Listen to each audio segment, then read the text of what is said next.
أنا مشغول بلا إله عن جميع الكون جملة، فإذا ما قيل من ذا قل هو صيب الموالي.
وصل وسلم وبارك عليه وعلى آله.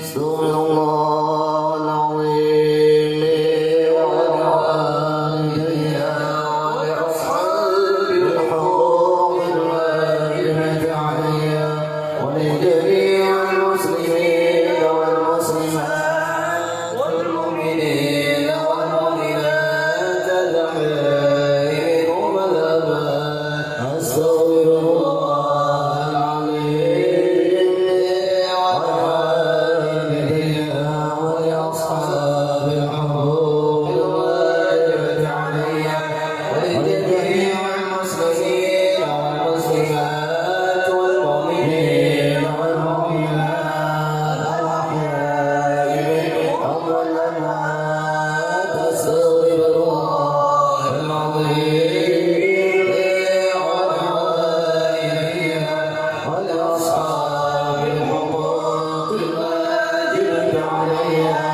ولجميع المسلمين والمسلمات والمؤمنين والمؤمنات الأحياء منهم والأموات.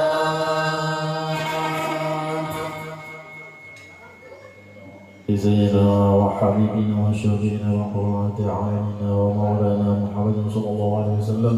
ثم إلى أرواح آبائه وإخوان الأنبياء والمرسلين وأهل البيت الكرام أجمعين. ثم إلى أرواح سادتنا سيدنا أبي بكر وعمر وعثمان وعلي وحمزة والعباس سيدنا وحسن وحسين وعيسى والبشرين والتابعين وتابع التابعين لهم بإحسان إلى يوم الدين. ثم إلى أرواح سيدنا كنتين وتابعت بنت رسول الله صلى الله عليه وسلم وسيدتنا عادة القلوب وعائشة الرضا وسائر أزواج رسول الله وأصحابه وأنصاره وذرياته أجمعين. ثم إلى أرواح مشايخ هذه بلد منهم مولانا الشيخ محمد أرشد بن عبد الله الكربين البنجلي ورسله مفروعين. ثم إلى أرواح جميع مشايخنا ومعلمنا ووالدنا وآبائنا وأمهاتنا وأقاربنا وأجل الخوف علينا وأجبت علينا وأخواننا والمسلمين والمسلمات والمؤمنين والمؤمنات. وخصوصا إلى أرواح الإمام المعتدل الشيخ عبد الرحمن عبد بعير وصوله وفروعه أن الله الكريم يتبشرهم بلا الجنة وميعاد رحمة وبركاته ويعلى درجات من الجنة.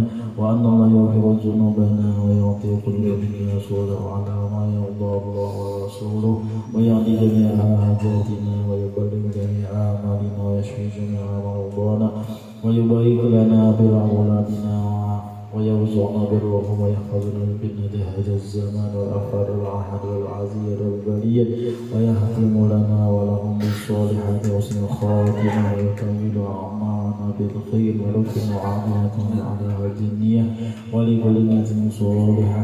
وإلى حضرة النبي صلى الله عليه وسلم خير بقية الفاتحة.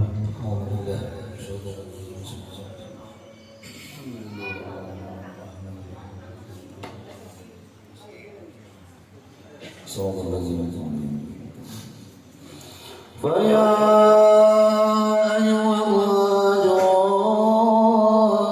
منه شفاعة صلوا عليه سلموا تسليما. اللهم صل وسلم وبارك عليه وعلى آله. ويا من يخطب يصاله يقظة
عزيز علي ما عنتم حريص عليكم بالمؤمنين رؤوف رحيم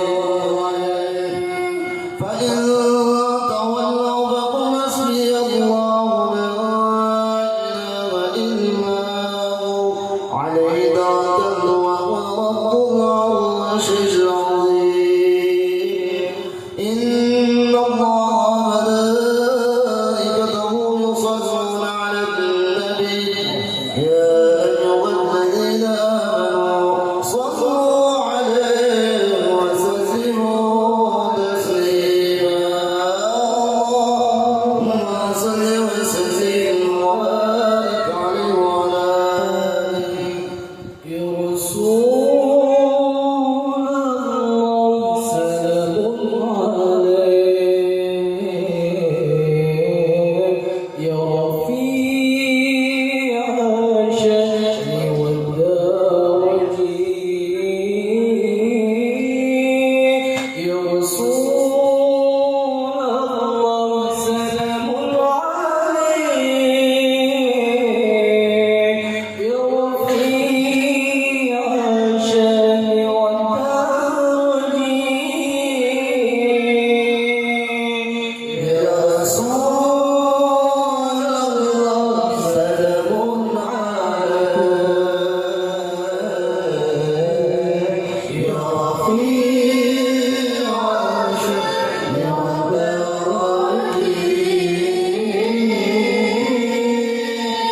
يا رسول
الله سلام عليك يا رفيع الشأن والدرج عطفة الجيل والعالمين يا مولاي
ساجدا شاكرا حامدا كأنه البدر في تمامه صلى الله على محمد صلى الله عليه وسلم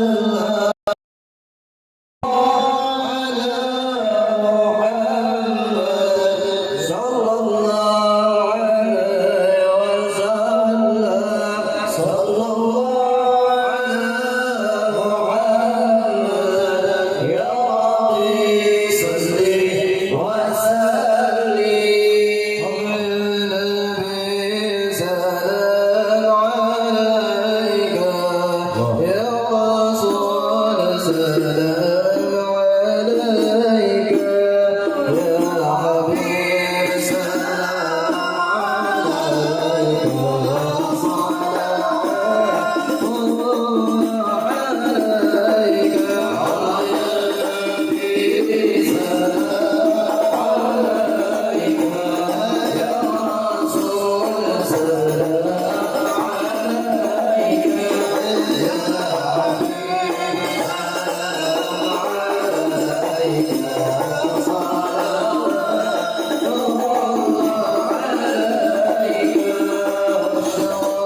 عليه وعلى آله.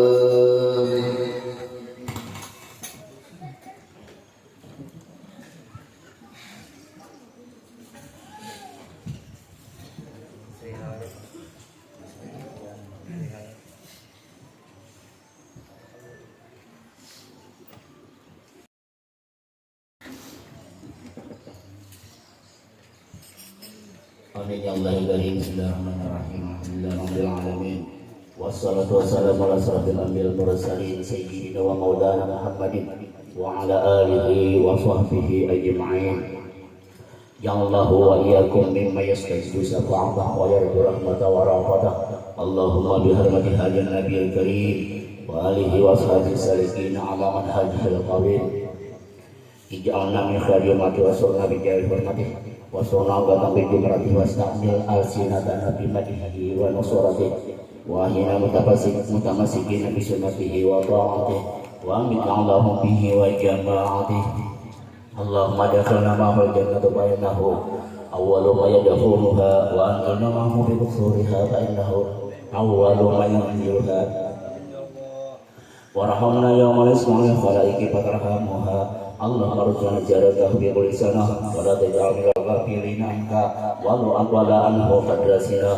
Allahumma la taj'al min al-ghafilina hadan ila kasalta bima tawatu dunubah wa satarta bi ridal maghfirati uyubah. Allahumma innahu kana ma'ana bisanati madiyati ikhwan wa na'ahu qadu an rasulillah misliha wa la ta'rifu min thawabiha wa sabah hadhihi sa'ati wa fadliha. Allahumma arhamna ijazurna min ashabil qubur. Allahumma arhamna ijazurna min ashabil qubur. Allahumma arhamna ijazurna min ashabil qubur. Wa wafi'na li'ali salihin berkesanahu Allahumma rinduhur. Allahumma ja'alna li'alika zakirin wa rinatnaika syakirin wa liyawma yaqarika minaz zakirin. Wahai ta'adikan mas'ulin wa ijadawi padana balapana ghaira mabtunina wa la makhjurin waqtim lana minka bi khairin ajma'in. Allahumma abina saran zalimin. Allahumma abina saran jalimin. Allahumma abina saran jalimin waj'alna fi manadi hadhihi dunya salimin. Allahumma jahada rasulullah karim lana safi'a warjuna bihi yawmal qiyamati maqamar rafi'a. Allahumma asqina min hawdin nabiyika Muhammadin sallallahu alaihi wasallam syarbatan hanatan natma'u ba'daha abada wa surna tahtalil ibada. Allahumma ighfir lana bihi wa li abaina wa ummahatina wa li masyayikhina wa li ma'alimina wa li jami'il huquqi alaina wa li man ajra hadha khaira bi hadhihi as-sa'a wa li jami'il mu'minina wal mu'minat wal muslimina wal muslimat al ahya'i minhum wal amwat. Innaka mujibud da'wat wa qadiyul hajat wa ghafirul junubil khati'at ya arhamar rahimin. Sallallahu rabbuna Ahmad al-Mustafa sayyidil mursalin wa ala alihi wa sahbihi ajma'in. Sallallahu rabbuna ala nuril mubin Ahmad al-Mustafa sayyidil mursalin wa ala alihi wa sahbihi ajma'in. Sallallahu rabbuna Ahmad al-Mustafa sayyidil mursalin wa ala alihi wa sahbihi wa sallallahu ala sayyidina wa maulana Muhammad wa ala alihi wa sahbihi wa sallam. Subhana rabbika rabbil izzati amma yasifun wa salamun ala al-mursalin walhamdulillahi rabbil alamin. Allahumma salli ala sayyidina Muhammad taqabbalallahu minkum minna.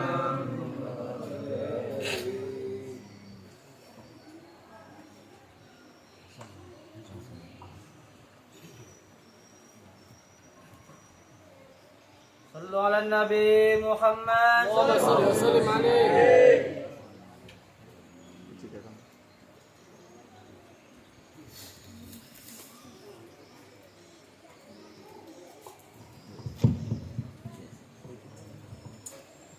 Bismillahirrahmanirrahim. Jadi sebelum kita mulai, kita baca tentang yang mengenai tentang kelahirannya Nabi ataupun yang mengenai tentang para maulidnya Nabi besar Muhammad sallallahu alaihi wasallam. Kita akan baca surat Al-Fatihah. Yang pertama kita niatkan untuk diri kita, untuk keluarga kita, mama kita, abah kita, ataupun kakek-kakek kita, nini-nini kita, dan juga kepada guru-guru kita. Al-Fatihah ila Nabi Mustafa Muhammad sallallahu alaihi wasallam.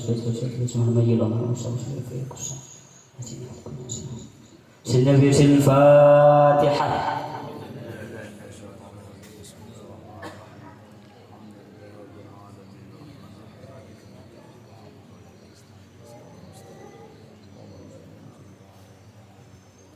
Assalamualaikum warahmatullahi ta'ala wabarakatuh.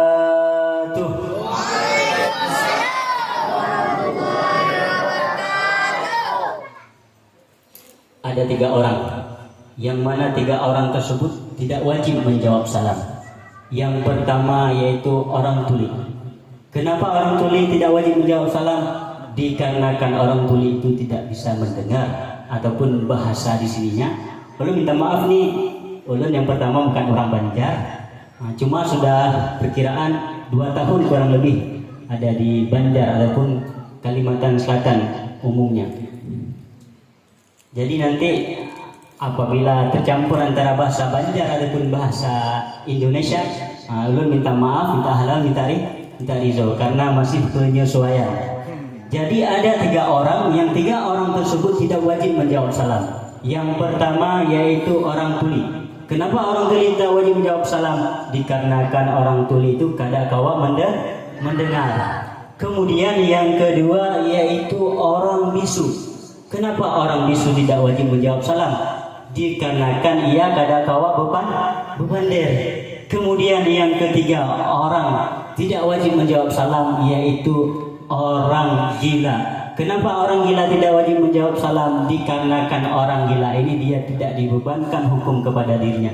Nah, kita ini tuli tidak, bisu tidak, gila juga tidak. Alhamdulillah. Jadi sekali lagi kita sama-sama menjawab salam.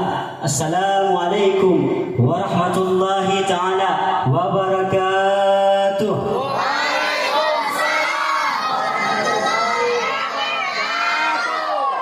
Nampaknya ada yang belum makan siang ini. Innallaha witrun yuhibbul witran. Bahwa sesungguhnya Allah Subhanahu wa taala itu ganjil. Jadi Allah itu ke-7 dengan yang ganjil-ganjil. Sekali lagi, biar ganjil, biar 3. Kita sama-sama serentak semangat untuk mengagungkan, memuliakan maulidnya Nabi besar sallallahu alaihi wasallam. Kita jawab salam seberatan. Assalamualaikum warahmatullahi ta'ala wabarakatuh.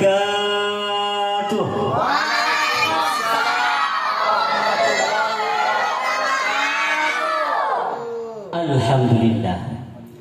Alhamdulillahi rabbil alamin. Allahumma salli wa sallim wa barik wa karrim wa majid wa azim ala sayyidina wa nabina wa habibina wa syafina wa maulana Muhammadin wa ala alihi wa sahbihi wa man tabi'ahum bi ihsani ila yaumiddin. Subhanaka la ilma lana illa ma 'allamtana innaka antal alimul hakim. Wala hawla wala quwwata illa billahil aliyyil azim. Rabbi shrah li sadri wa yassir li amri wahlul 'uqdatam min lisani yafqahu qawli wa saddid lisani wahdi qalbi bihaqqi wa bijahil nabiyina wa maulana Muhammadin sallallahu alaihi wasallam wa ala alihi wa sahbihi ajmain. Al-Fatihah lima ughliq wal khatim lima sabaq nathiril haq bil haq wal hadi ila siratikal mustaqim wa ala alihi wa sahbihi haga qadri wa miqdarihi al-azim. Allahumma aftah alaina futuhal arifin bihikmatika wa anshur alaina rahmataka wa zakirna ma nasina ya zal jalali wal ikram. Syukur alhamdulillah kita pada hari ini, di tempat yang mulia ini, di bulan yang mulia ini, yang mana Allah Subhanahu wa taala telah mengumpulkan kita di tempat yang insyaallah akan memperingati ataupun telah memperingati daripada hari lahirnya baginda Rasulullah sallallahu alaihi wasallam.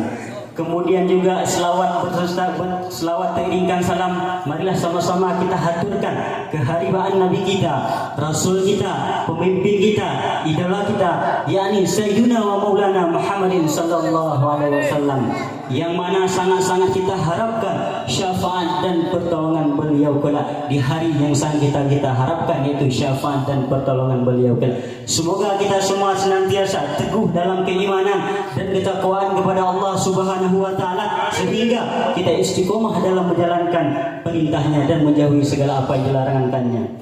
Sehingga dengan demikian kita termasuk orang-orang yang mendapatkan syafaat dan pertolongan, yakni dari baginda Rasulullah sallallahu alaihi wasallam di hari yang sangat-sangat kita nantikan, yaitu syafaat dan pertolongan beliau kelak.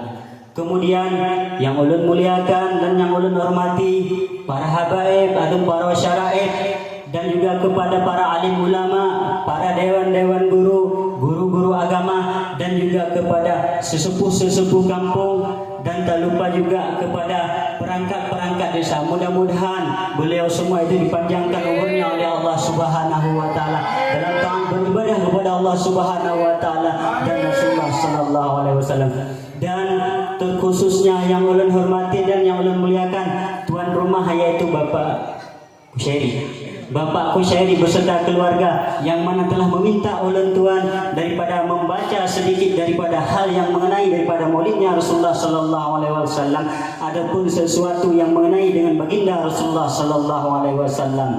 Dan tak lupa juga khusus, yaitu terutama yang paling khusus kepada seluruh hadirin yang hadir di tempat ini sebagai umatnya Rasulullah sallallahu alaihi wasallam, yang selalu dirindukan oleh Rasulullah sallallahu alaihi wasallam, yang selalu disebut-sebutkan namanya oleh Rasulullah sallallahu alaihi wasallam, sebagaimana diceritakan dalam satu riwayat, tatkala Rasulullah sallallahu alaihi wasallam ingin diambilkan ruhnya oleh malaikat Israel, beliau tidak mengingat Sayyidatuna Fatimah al-Zahra anaknya, dan beliau juga tidak mengingat itu Abu Bakar wala Umar wala Utsman wala Ali. Beliau tidak mengingat anaknya, keluarganya, tidak juga sahabatnya, tapi yang beliau ingat adalah ummati. Kitalah umatnya baginda Rasulullah sallallahu alaihi wasallam, yang selalu disebut-sebutnya bahkan dari saat beliau lahir sampai beliau diambil nyawanya masih diingat itu ummati. Sebagaimana juga diriwayatkan tatkala Rasulullah sallallahu alaihi wasallam sedang duduk bersama dengan para sahabat, beliau mengatakan, tahukah kalian terhadap golongan yang mulia, golongan yang saleh? Kemudian para sahabat menjawab ataupun menanyakan, apakah yang engkau maksud golongan mulia, golongan saleh itu para malaikat, wahai Rasulullah? Kemudian Rasulullah menjawab, wajar malaikat ini mulia dikarenakan malaikat ini terbuat daripada cahaya. Jadi sudah ketentuannya, sudah kedudukannya malaikat ini mulia. Kemudian para sahabat menanyakan lagi, apakah yang kau maksud golongan mulia ataupun golongan saleh tersebut para anbiya, wahai Rasulullah? Kemudian Rasulullah menjawab, para anbiya adapun para nabi itu wajar mulia, karena para anbiya atau para nabi mereka adalah orang yang langsung menerima wahyu daripada Ruhul Qudus, yakni malaikat Jibril. Jadi wajar mereka ini mulia. Kemudian para sahabat menanyakan lagi, apakah yang kau maksud golongan mulia tersebut, yaitu kami para sahabatmu, wahai Rasulullah? Kemudian Rasulullah menjawab, wajar jikalau kalian mulia dikarenakan kalian adalah orang yang hidup bersamaku, beriman denganku, berperang bersamaku, dan duduk juga bersamaku. Jadi wajar kalian mulia. Lalu para sahabat terdiam, kemudian menanyakan lagi, lantas siapakah golongan mulia, golongan saleh yang engkau sebutkan, yang engkau terus sebutkan, wahai Rasulullah? Kemudian Rasulullah tertunduk sambil jatuh kedua air matanya di pipi seraya beliau mengatakan, mereka adalah umatku di akhir zaman. Mereka tidak pernah melihatku, tapi mereka beriman denganku. Mereka selalu menyebutku, mereka berselawat kepadaku. Kitalah umatnya Rasulullah sallallahu alaihi wasallam yang disebut-sebutkan di depan para sahabatnya tersebut. Mudah-mudahan kita termasuk orang-orang yang dicintai dan mencintai, orang-orang yang dicintai oleh Rasulullah sallallahu alaihi wasallam dan mencintai Rasulullah sallallahu alaihi wasallam. Allahumma salli ala sayyidina Muhammad. Kemudian kita pada hari ini, niat kita, tujuan kita terutama daripada mentakzimkan, memuliakan, daripada mengagungkan ataupun sebagai tanda syukur kita terhadap lahirnya baginda Rasulullah sallallahu alaihi wasallam. Rasulullah Sallallahu Alaihi Wasallam, kita baca sedikit untuk mengingatkan ataupun untuk mengulang kali bahwa sesungguhnya Rasulullah Sallallahu Alaihi Wasallam itu lahir pada subuh Senin, yaitu 12 Rabiul Awal tahun 571 Masehi. Adapun dikatakan ketika itu tahun gajah. Yang ibu beliau yang bernama Sayyidah Aminah binti Wahab bin Abdul Manaf. Daripada ayah beliau yaitu Abdullah bin Abdul Muttalib bin Hashim. Dikatakan, sebagian ulama mengatakan, qala ba'dul ulama, law kana Lailatul Qadar khair min alfi syahr, kana Lailatul Maulidin Nabi khair min Lailatul Qadar. Jikalau adalah Lailatul Qadar itu lebih mulia daripada 1000 bulan, maka sungguh adalah malam kelahirannya Nabi Muhammad sallallahu alaihi wasallam itu lebih mulia daripada malam Lailatul Qadar. Kenapa demikian? Dikarenakan semua kemuliaan yang dihubungkan, yang dinisbahkan kepada umat ini, yaitu kepada umat Islam, itu semua berkatnya Rasulullah sallallahu alaihi wasallam. Bahkan mulianya Isra Mi'raj, mulianya malam Ramadan, mulianya malam Nuzulul Quran, mulianya Lailatul Qadar, itu semua terjadi karena baginda Rasulullah sallallahu alaihi wasallam. Jikalau tidak ada baginda Rasulullah sallallahu alaihi wasallam, sungguh akan tidak ada malam Isra Mi'raj, tidak ada malam Ramadan, tidak ada malam Nuzulul Quran, dan tidak ada juga malam Lailatul Qadar. Sallu ala Nabi Muhammad. Kemudian Allah perintahkan kepada kita untuk bersyukur setiap rahmat dan karunia yang Allah berikan. Sebagaimana Allah katakan dalam Al-Quran, wa qul bi fadlillah wa bir rahmatih fa bidzalika falyafrahu. Maka dengan sebab karunia Allah, rahmat Allah, dengan sebab karunia Allah dan rahmat Allah tersebut, maka bergembiralah kalian, senanglah kalian. Allah perintahkan kepada kita untuk mensyukuri adapun bergembira apabila kita mendapatkan rahmat ataupun karunia daripada Allah Subhanahu wa taala. Dan tidak ada satupun karunia ataupun rahmat daripada Allah Subhanahu wa taala yang Allah berikan untuk umat ini, bahkan untuk alam semesta ini, yang paling besar melainkan diutusnya baginda Rasulullah sallallahu alaihi wasallam untuk alam semesta ataupun umat ini. Katakan dari surah Al-Quran, dari ayat yang lainnya, wa ma arsalnaka illa rahmatan lil alamin. Tidak kami utuskan akan kecuali untuk memberi rahmat kepada sekalian alam. Jadi kita pada hari ini diperintah termasuk melaksanakan perintah daripada Allah Subhanahu wa taala sebagai tanda syukur kita, gembira kita atas rahmat Allah dan karunia Allah yang sangat besar, yaitu Sayyidina wa Maulana Muhammadin sallallahu alaihi wasallam.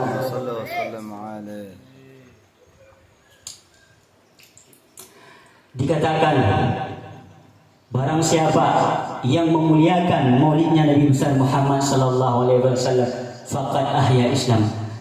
Barang siapa orang yang memuliakan, yang mengagungkan yaitu maulidnya Nabi besar Muhammad sallallahu alaihi wasallam, maka sesungguhnya ia telah menghidupi ataupun telah menghidupkan agama Islam.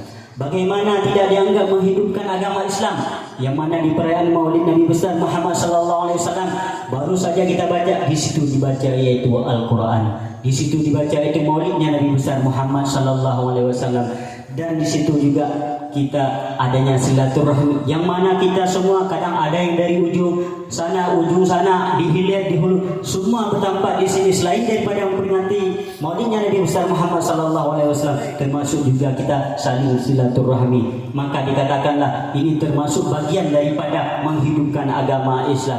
Mudah-mudahan kita termasuk orang-orang yang mau mengagungkan, memuliakan hari lahirnya baginda Rasulullah sallallahu alaihi wasallam.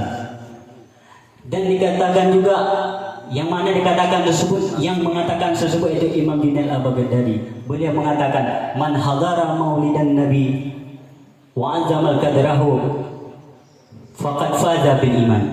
Barang siapa yang hadir di majelis maulid, yang hadir di maulidnya Nabi besar Muhammad sallallahu alaihi wasallam dan memuliakan, mengagungkan kedudukan daripada Rasulullah sallallahu alaihi wasallam, maka dia termasuk orang-orang yang telah beruntung, yang telah sukses dalam keimanannya itu kepada Rasulullah dan kepada Allah Subhanahu wa taala.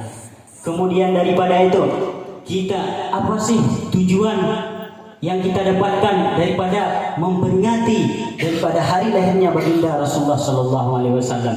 Sebenarnya tujuannya itu sangat banyak. Cuma kita akan membaca ataupun akan menjelaskan beberapa tujuan daripada perayaan maulidnya Sayyidina wa Maulana Muhammad sallallahu alaihi wasallam. Di antara tujuan-tujuan tersebut, yang pertama, dengan diadakannya maulid Sayyidina wa Maulana Muhammad sallallahu alaihi wasallam, kita di situ itu dapat mengenal yaitu siapa itu Rasulullah sallallahu alaihi wasallam, dan kita dengan diadakan maulid tersebut kita dapat cinta kepada baginda Rasulullah sallallahu alaihi wasallam. Bagaimana kita dapat mengenal Rasulullah sallallahu alaihi wasallam? Bagaimana kita dapat mencintai Rasulullah sallallahu alaihi wasallam? Yaitu dengan mempelajari sejarah Rasulullah sallallahu alaihi wasallam, dan dengan mempelajari oleh baginda Rasulullah sallallahu alaihi wasallam, kita baru bisa cinta otomatis. Adapun tentunya harus tahu. Mudah-mudahan kita semuanya termasuk orang-orang yang mengenal dan mencintai baginda Rasulullah sallallahu alaihi wasallam. Kemudian yang dikatakan cinta itu tidak butuh tempat, tidak butuh ruang dan waktu. Maksud tidak butuh ruang apa? Tidak butuh tempat. Bukan hanya di tempat ini kita mencintai Rasulullah sallallahu alaihi wasallam, tapi dimanapun kita berada, kita harus mencintai baginda Rasulullah sallallahu alaihi wasallam. Dan cinta kita kepada Rasulullah juga tidak butuh waktu. Bukan hanya saat ini, bahkan sampai kita mau meninggal, kita harus mencintai baginda Rasulullah sallallahu alaihi wasallam. Sesudah kita mengenal Rasulullah sallallahu alaihi wasallam, kita mencintai Rasulullah sallallahu alaihi wasallam, maka kita masuk tujuan yang kedua. Tujuan yang kedua adalah kita ketika sudah mengenal, mencintai, maka kita bisa meneladani, mencontohkan apa itu sifat, akhlak, budi pekerti daripada baginda Rasulullah sallallahu alaihi wasallam, yang mana Allah Subhanahu wa taala katakan dalam Al-Qur'an, A'udzubillahi minasyaitonir rajim, bismillahirrahmanirrahim. Laqad kana lakum fi Rasulillahi uswatun hasanah. Sungguh telah ada bagi kalian pada diri Rasulullah itu suri tauladan. Maksudnya adalah uswah. Uswah ini adalah contoh ataupun suri tauladan ataupun idola yang untuk kita tiru. Itu bagaimana akhlaknya, bagaimana sifatnya, bagaimana budi pekerti daripada baginda Rasulullah sallallahu alaihi wasallam. Sebujurnya kita kalau ingin meniru yaitu Rasulullah sallallahu alaihi wasallam, para nabi ataupun para rasul, itu untuk kita ikuti semuanya sifat beliau itu tidak mungkin. Tapi di antara sifat-sifat yang dimiliki oleh Rasulullah sallallahu alaihi wasallam, kita mungkin bisa sedikit mengikuti walaupun tidak banyak. Rasulullah sallallahu alaihi wasallam yaitu memiliki 4 sifat, yang mana 4 sifat ini sudah kita ketahui semua. Yang pertama, Rasulullah sallallahu alaihi wasallam itu memiliki sifat siddiq. Apa arti siddiq? Siddiq yaitu benar. Bahkan Rasulullah sallallahu alaihi wasallam ini mendapatkan gelar itu shadiq wa masduq. Shadiq yaitu orang yang benar, sedangkan masduq yaitu adalah orang yang dibenarkan. Namun kita kadang kita benar, tapi kita tidak dibenarkan sama orang lain. Adapun kadang kita dibenarkan sama orang, tapi pada hakikatnya kita tersalah. Kemudian mudah-mudahan kita termasuk orang-orang yang siddiq. Kemudian sifat yang kedua yang dimiliki oleh Rasulullah sallallahu alaihi wasallam, beliau memiliki itu sifat amanah. Apa itu amanah? Yaitu kepercayaan ataupun orang yang dapat dipercaya. Jadi ketika diriwayatkan ketika tatkala perjalanan umur pernikahan Rasulullah sallallahu alaihi wasallam dengan Sayyidah Khadijah berjalan 10 tahun, itu di Mekah terjadilah banjir bandang, yaitu banjir yang sangat luar biasa, sehingga ketika itu suku-suku Quraisy yang ada di Makkah, suku-suku Arab yang ada di Makkah, mereka saling berebutan, mereka saling bertengkar, sama-sama ingin meletakkan daripada batu Hajar Aswad. Kemudian diadakanlah muafakat. Apa muafakannya? Muafakannya adalah siapa yang paling cepat, yang paling datang yaitu ke Masjidil Haram, maka orang tersebutlah yang berhak meletakkan Hajar Aswad. Jadi ketika itu ternyata yang paling awal, yang paling cepat datang ke Masjidil Haram, yakni Sayyidina wa Maulana Muhammad sallallahu alaihi wasallam, yakni baginda Rasulullah sallallahu alaihi wasallam. Maka Rasulullah sallallahu alaihi wasallam mendapat amanah yaitu untuk meletakkan batu Hajar Aswad di Ka'bah. Kemudian dengan bijaksananya Rasulullah sallallahu alaihi wasallam membuka surbannya, menaruh surbannya, beliau meletakkan batu Hajar Aswad di tengah-tengah sambil juga beliau memanggil pemimpin-pemimpin daripada suku-suku di Arab ketika itu untuk mengambil bagian, memegang daripada sulbannya Rasulullah SAW untuk meletakkan batu Hajar Aswad sama-sama ke Ka'bah. Itulah sifat kebijaksanaan yang dimiliki oleh Rasulullah SAW. Hingga setelah kejadian itu beliau mendapat gelar yaitu Al-Amin, yaitu orang yang dapat dipercaya. Mudah-mudahan kita termasuk orang-orang yang dapat dipercaya, yaitu amanah. Kemudian Rasulullah SAW memiliki sifat yang ketiga, yaitu sifat siddiq, amanah, tabligh, fatanah. Rasulullah SAW memiliki sifat fatanah, yaitu cerdas. Kita bisa meniru sifat Rasulullah SAW agar juga termasuk orang-orang yang cerdas, yaitu dengan menghadiri majelis-majelis ilmu. Ada tuan guru yang mengajarkan, kita hadiri majelis-majelis ilmu yang tuan guru ajarkan tentang masalah agama. Mudahan kita termasuk orang-orang yang mau belajar ilmu agama. Amin ya rabbal alamin. Kemudian sifat yang keempat yang wajib juga kita ketahui ada pada Rasulullah SAW. Rasulullah SAW itu memiliki sifat tabligh. Apa itu tabligh? Tabligh yaitu menyampaikan. Rasulullah SAW apa yang turun pada beliau semuanya diperintahkan oleh Allah Subhanahu wa taala beliau sampaikan kepada umatnya, sehingga dalam Al-Qur'an dikatakan bahwa tidak ada yang keluar daripada diri Rasulullah SAW itu melalui hawa nafsunya, melainkan semuanya adalah wahyu daripada Allah Subhanahu wa taala. Kita bagaimana menerapkan sifat tabligh seperti Rasulullah SAW? Ketika kita sudah mempunyai ilmu agama yang sudah kita dapatkan, kita sebarkan, kita ajarkan kepada orang-orang lain. Sebagaimana Allah Subhanahu wa taala memerintahkan kepada kita di dalam Al-Qur'an dikatakan, "A'udzubillahi minasyaitonirrajim. Bismillahirrahmanirrahim. Wa takum minkum ummatun yad'u ilal khair wa ya'muruna bil ma'ruf wa yanhauna 'anil munkar." Hendaklah ada daripada kalian itu umat yang menyeru adapun mengajak orang kepada kebaikan dan melarang daripada kemungkaran. Apa itu mengajak orang kepada kebaikan dan melarang daripada kemungkaran? Mengajak orang untuk bertakwa, untuk taat kepada Allah Subhanahu wa taala agar orang tidak bermaksiat kepada Allah Subhanahu wa taala. Mengajak orang untuk mengingat Allah Subhanahu wa taala agar tidak lupa terhadap Allah Subhanahu wa taala. Mengajak orang untuk bersyukur kepada Allah Subhanahu wa taala agar tidak kufur kepada Allah Subhanahu wa taala. Kemudian dengan kita mengenal Rasulullah SAW, kita mencintai Rasulullah SAW, kemudian kita teladani akhlak, sifat budi pekertinya.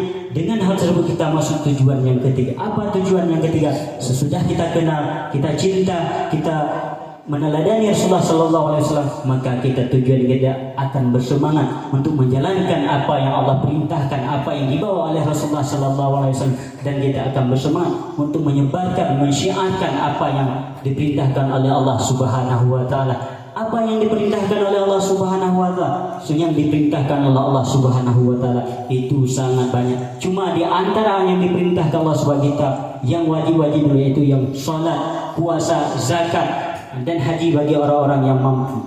Dikarenakan yang pertama itu solat, yang mana solat ini dikatakan jikalau seseorang ingin mengubah dirinya, ingin merubah hidupnya, maka itu dimulai dengan salat. Karena solat ini adalah imanuddin, yaitu tiangnya agama. Adapun solat ini merupakan pemimpin daripada amal-amal yang lainnya, sebagaimana sesuai dengan sabda Rasulullah SAW, "Awalu ma yuhasibu bihil abdu yaumal qiyamah as-shalah. Fa in salaha salaha sa'iru amalih wa in fasadat fasada sa'iru amalih." Apabila amal-amal yang paling awal dihitung nanti di hari kiamat bagi seorang hamba yaitu salat, maka apabila bujur benar salatnya, maka akan benar juga ketinggalan amal-amal yang lain. Mudah-mudahan kita termasuk orang-orang yang menjaga salat kita. Amin ya rabbal alamin. Begitu juga dengan amal-amal yang lain. Puasa, ketika bulan puasa kita berpuasa, ketika ada zakat kita memberi zakat, dan kalau ada kemampuan kita pergi berhaji. InsyaAllah mudah-mudahan semua yang bisa berangkat haji ke tanah suci. Amin ya rabbal alamin. Kemudian sesudah kita melaksanakan apa yang Allah perintahkan yang dibawa oleh Rasulullah SAW, kita juga akan bersemangat dalam mensyiarkan, menyebarkan yakni apa yang Allah perintahkan yang dibawa oleh Rasulullah SAW, yang mana dikatakan bahwa orang yang paling dekat dengan Rasulullah SAW nanti yaitu orang yang mau berdakwah menyebarkan agama dan orang yang mau langsung terjun untuk menyebarkan agamanya Allah Subhanahu wa taala. Kemudian karena ini mengenai adapun kita mumpung berada di bulan Maulid, kita dianjurkan untuk memperbanyak selawat pada Rasulullah sallallahu alaihi wasallam. Diceritakan maka Rasulullah sallallahu alaihi wasallam mengatakan kepada Sayyidah Aisyah, "Wailun ma yarani yaumal qiyamah." Celakalah orang yang tidak bisa melihat wajahku nanti di hari kiamat. Siapa orang yang tidak bisa melihat wajah Rasulullah sallallahu alaihi wasallam nanti di hari kiamat? Yaitu orang yang tidak mempunyai hubungan dengan Rasulullah sallallahu alaihi wasallam, orang yang tidak mempunyai koneksi dengan Rasulullah sallallahu alaihi wasallam, orang yang lemah sinyalnya kepada Rasulullah sallallahu alaihi wasallam. Siapa orang tersebut? Orang tersebut adalah man zukirtu innahu lam yusalli alaihi, yaitu orang-orang yang ketika disebut nama Rasulullah sallallahu alaihi wasallam maka dia tidak bersalawat kepada baginda Rasulullah sallallahu alaihi wasallam. Mudah-mudahan kita termasuk orang-orang yang mau bersalawat kepada baginda Rasulullah sallallahu alaihi wasallam ketika disebut nama baginda Rasulullah sallallahu alaihi wasallam. Bahkan jadikan di hati kita ini bergetar, jadikan hati kita ini bergetar emosional ketika disebut satu kata tersebut, yaitu nama Rasulullah sallallahu alaihi wasallam, yakni Sayyidina wa Maulana Muhammad sallallahu alaihi wasallam. Kemudian di hadis yang lain Rasulullah mengatakan, "Allan nas bi yaumal qiyamah aksaruhum alayya salatan." Orang yang paling dekat denganku, orang yang paling berhak denganku nanti di hari kiamat adalah orang-orang yang paling banyak berselawat kepadaku. Semoga kita semua termasuk orang-orang yang banyak berselawat kepada baginda Rasulullah sallallahu alaihi wasallam sehingga kita nanti mendapatkan syafaat daripada baginda Rasulullah sallallahu alaihi wasallam. Amin amin ya rabbal alamin. Kemudian mudah-mudahan kita yang hadir di tempat ini tidak kita pulang. Mudah-mudahan sebelum kita pulang Allah telah mengampunkan segala semua dosa-dosa kita. Allah gantikan dosa-dosa kita dengan kebaikan. Allah gantikan dosa-dosa kita dengan pahala yang berlipat ganda. Amin amin ya rabbal alamin. Ulun lebih dan kurang ulun minta maaf, minta rela, minta halal, minta ridho berataan.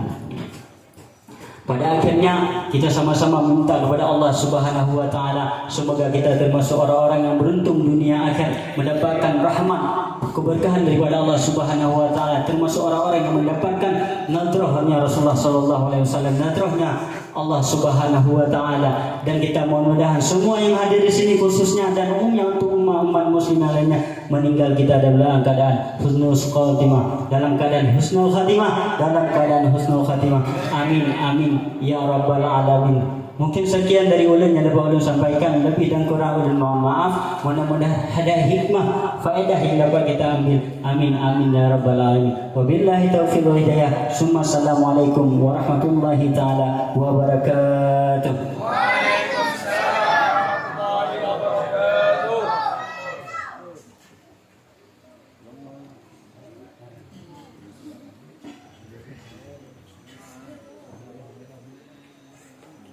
Bismillahirrahmanirrahim.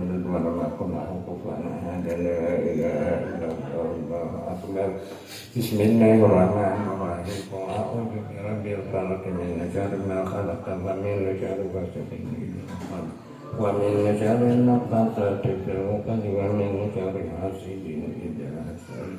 La ilaha illallah wallahu akbar. Bismillahirrahmanirrahim. Qul a'udzu birabbin nas malikin nas ilahin nas min syarril waswasil khannas الذي يوسوس في صدور الناس من الجنة والناس. لا إله إلا الله والله أكبر ولله الحمد. بسم الله الرحمن الرحيم. الحمد لله رب العالمين. العالمين الرحمن الرحيم مالك يوم الدين إياك نعبد وإياك نستعين اهدنا الصراط المستقيم صراط الذين أنعمت عليهم غير المغضوب عليهم ولا الضالين اللهم صل وسلم على سيدنا محمد في الأولين وصل وسلم على سيدنا محمد في الآخرين وصل وسلم على سيدنا محمد في كل وقت وحين وصل وسلم على سيدنا محمد في الليل واليوم وصل وسلم على جميع المرسلين وعلى الملائكة المقربين وملائكة الله الصالحين من أهل السماوات والأرض ومن تبارك وتعالى أنت الذين أجابك على سادتنا أبي بكر وعمر وعثمان وعلي سائر أصحاب رسول الله أجمعين وعن تبعهم بإحسان إلى يوم الدين وارزقنا ورحمنا يا الله يا حي يا قيوم لا إله إلا أنت يا رحمن يا رسول يا رحمن يا الله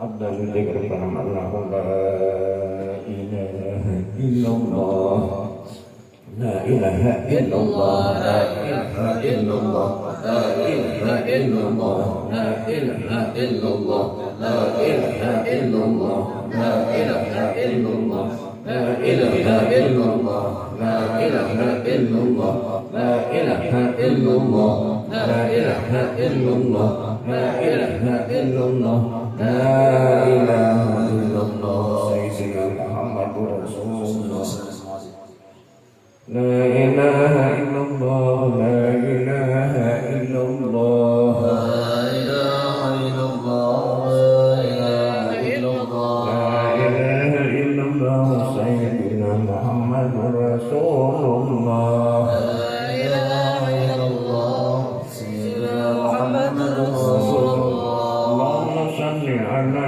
محمد اللهم صل عليه وسلم اللهم صل على محمد اللهم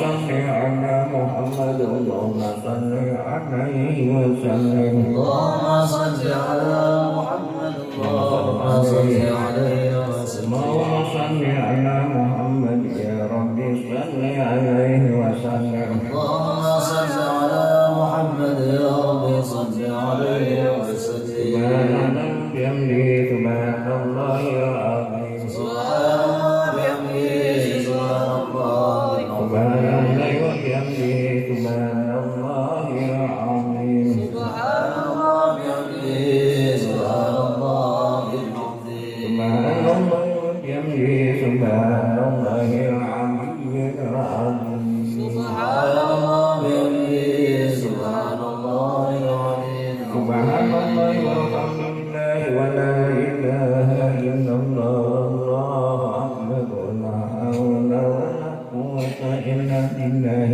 العلي العظيم سبحان الله الحمد لله ولا إله إلا الله الله أكبر ولا حول ولا قوة إلا بالله العلي العظيم اللهم صل على حبيبك سيدنا محمد وعلى آله وصحبه وبارك وسلم أجمعين اللهم صل على حبيبك سيدنا محمد وعلى آله وصحبه وبارك وسلم أجمعين الفاتحة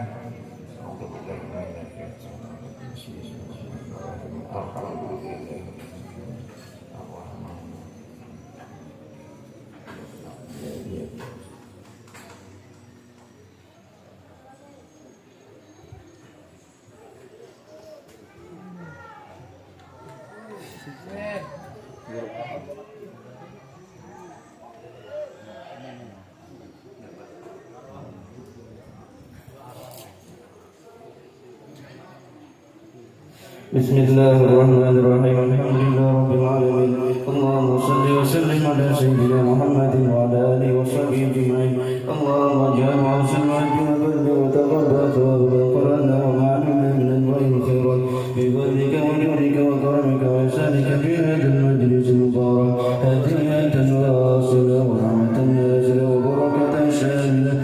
صدقة متقبلا نقدم ذلك ومن حضرة سيدنا رسول الله صاحب الشفاعة العظمى عند الله سيدنا محمد صلى الله عليه وسلم وسائر الأنبياء والمرسلين وأهل كل وصحابة والقرابة والتابعين وتابع تابعين الأولياء والعلماء والشهداء والصالحين خصوصا إلى سيدنا المهاجر الله بن عيسى واسل البكر القدر محمد بن علي النبي والحبيب عن البكر والحبيب الرحمن صلى والنبي والاسد والحبيب ابي العلاج الغفار والحبيب الكبير بن العلاج العالمي والحبيب عمر المضار والحبيب الكبير سيد ساحل والحبيب ابن الرحمن العطاء الرواد والشيخ علي المبارك والحبيب ابو الرحمن الجبري والحبيب عبد الله بن الحدد العلوي والحبيب علي بن محمد بن موسى اهل الشهر تري المؤسر والنساء والرجال خصوصا اهل والحبيب عبد محمد بن سليمان الجازري والشيخ محمد المنصري والشيخ محمد الأزدياني ثم إلى سلطان الأولياء الشيخ عبد القادر الجيلاني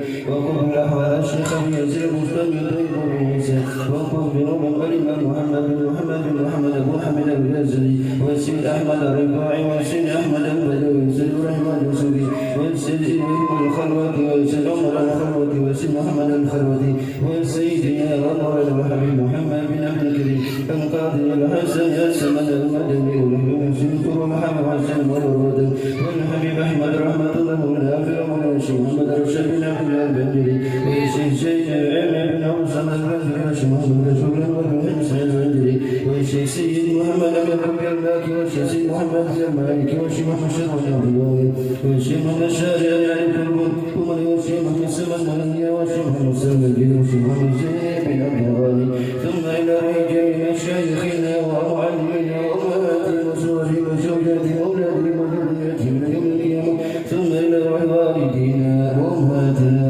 وقراباتنا وجيراننا لمن له حق علينا ولجميع المؤمنين والمؤمنات والمسلمين والمسلمات خصوصا إلى روحهم ثم إلى روح الذين لا ذاكر لهم أوصينا هما ثواب ذلك منا إليه اللهم اجعلنا بدانا لنا وبك لنا وسدرا لهم لنا وحجابا لهم لنا اللهم اغفر لهم وارحمهم وعافهم واعف عنهم اللهم أنزل الرحمة والمغفرة والشفاعة العظيمة والبركة على الجميع منكم من المسلمين والمسلمات والمؤمنين والمؤمنات ولا تحين اللهم بغفلة ولا تأخذ على واجعل آخر كلامنا من الدنيا عند انتهاء أجلنا قول لا إله إلا الله محمد رسول الله اللهم أحينا بالإيمان وتوفنا مع الإيمان واشرنا في زمرة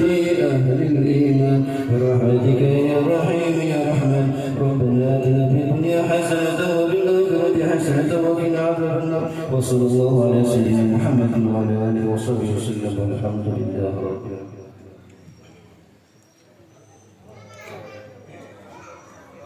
تقبل الله منكم منا ومنكم تقبل يا كريم.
Terima kasih.